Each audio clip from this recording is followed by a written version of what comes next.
Rarely has a blockbuster game come so close to release with a few details available. The God of War sequel is set to release, but things are still up in the air. As a result, the most that can be done is to come up with potential theories based on the plot elements established in the previous game and the trailers. Of course, the beauty of the developer's storytelling is to surprise fans with arcs they didn't see coming. So predicting storylines that are a little different is also worth a go. So while the game will most likely have its own narrative, it is very likely that these stories may be explored in the sequel. But before we go ahead with the theories, we would like to thank you all for all the love you guys have shown to our channel and our videos, because of which we've been able to gain more than 100,000 subscribers in less than 4 months. Because of this, we have decided to put out more premium content exclusively for our members. Of course, this wouldn't change our usual daily uploads, but the membership content would definitely be more interesting, graphic, and lesser known. So make sure you check those options out. Now, let's get back to the most popular theories: father-son tensions. With ATREUS turning into a teen, it is hardly surprising that conflicts would arise between him and his dominant father Kratos in God of War Ragnarok. According to a theory, fatherhood will be a crucial subject in the forthcoming game, considering the issues set in God of War between Kratos and ATREUS, including the fact that ATREUS is a half-giant known to his mother in LOKI, a secret Kratos was ignorant of. The new game is also expected to include Odin, the Norse deity who, although regarded as the All-Father, is an infamously bad father. Fans believe Odin will step in between father and son, attempting to get ATREUS to join the Aesir and accept his godhood as Loki. The theory is appealing because of the tension it would generate between Kratos and his son.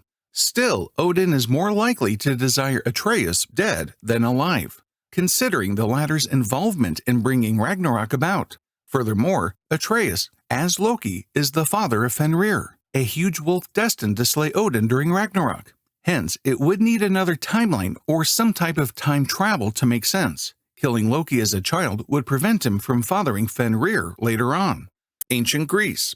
In 2022, YouTuber Captain Kuba proposed an intriguing theory, claiming that Kratos and ATREUS will return to Greece in God of War Ragnarok to collect an artifact given to the Greeks by Tyr following the devastation of their kingdoms by Zeus and Kratos and the collapse of their pantheon. This theory is based on a tapestry presented in the same game, in which Tyr is pictured handing an unnamed rectangular item to individuals dressed in togas. According to Captain Kuba, Tyr will send Kratos and ATREUS to Greece to obtain this artifact to re-establish the Norse pantheon after Ragnarok. Mjolnir will be a usable weapon. According to a popular but unverified theory, Mjolnir, that enormous hammer wielded by the deity Thor, will be used by players in the upcoming game. The allegation is based on a 16-inch facsimile of the hammer featured in the God of War Ragnarok Collectors and Jotnar Edition. Fans have noticed that the replica has rune slots for customizing the weapon, implying that it will be accessible for players to use in-game battles. The idea is appealing, as the opportunity to wield Thor's Mjolnir would make many players' dreams come true. But as is widely known, Thor and Mjolnir are inseparable. Therefore, the only way a player could wield the weapon would be to wrench it from Thor's cold, dead hand.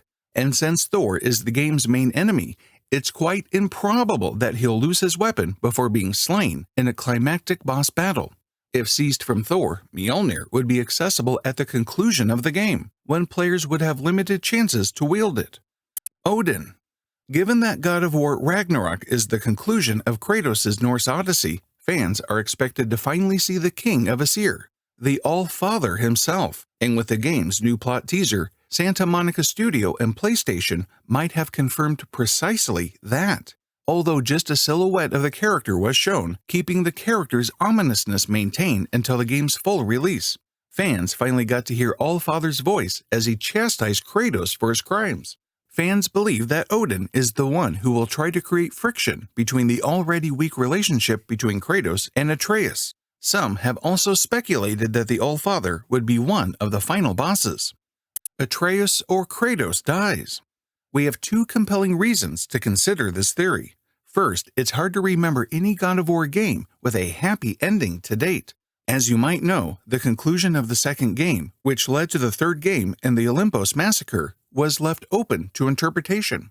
This, however, should be viewed as a transition to the third game rather than a conclusion. Apart from that, neither murdering Ares in the first game nor killing Zeus at the end of the trilogy offered Kratos peace. At this point, the survival of both Atreus and Kratos goes against the spirit of God of War. The second explanation may be found in the game's name, Ragnarok. As you may be aware, this concept marks the end of Norse mythology and describes a process in which all the gods killed each other at the moment it occurred.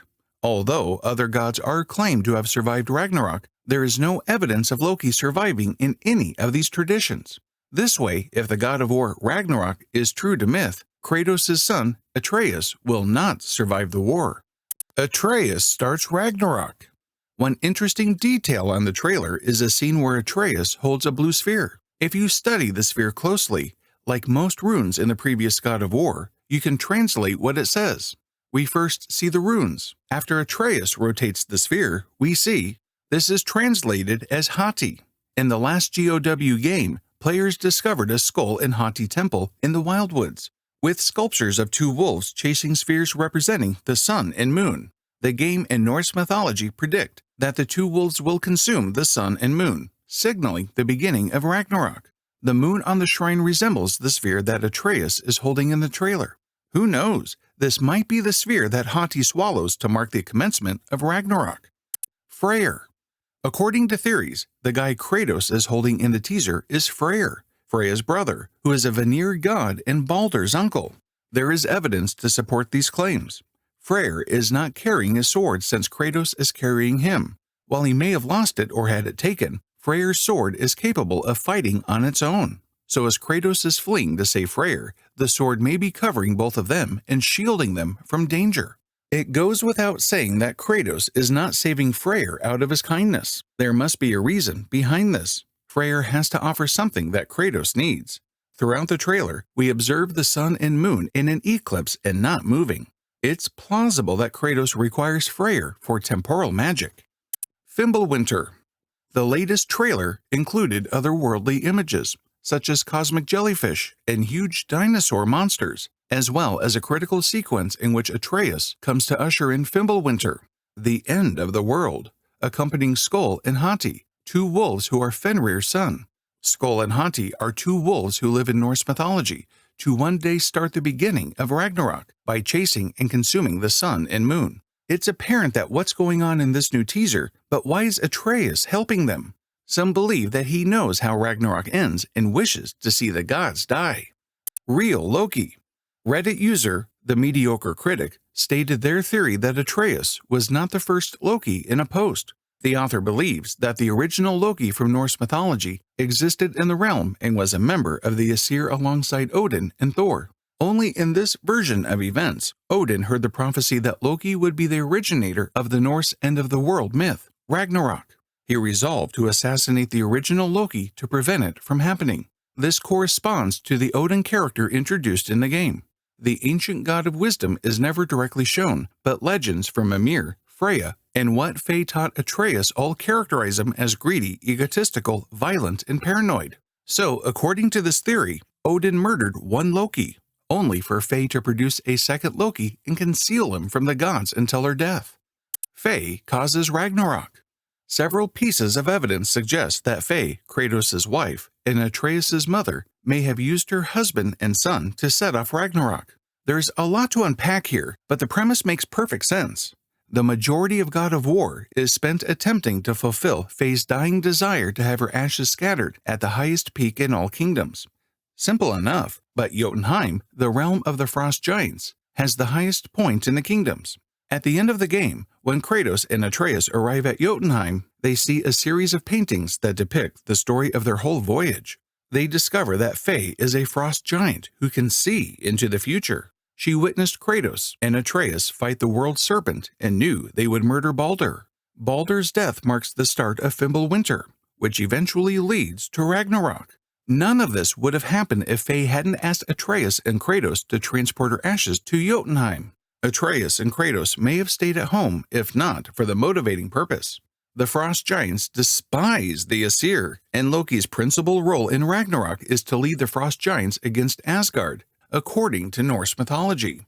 Being a frost giant, Faye would have desired to witness the death of the Aesir, and she might have arranged the whole thing with her seemingly innocent dying wish. However, she understood what ATREUS would have to accomplish as Loki, and knew the steps he would have to take to get there. And this sums up the video. What theory do you believe in, and which one would you completely discard? Let us know down in the comments below. We'll see you next time. Until then, stay mythical.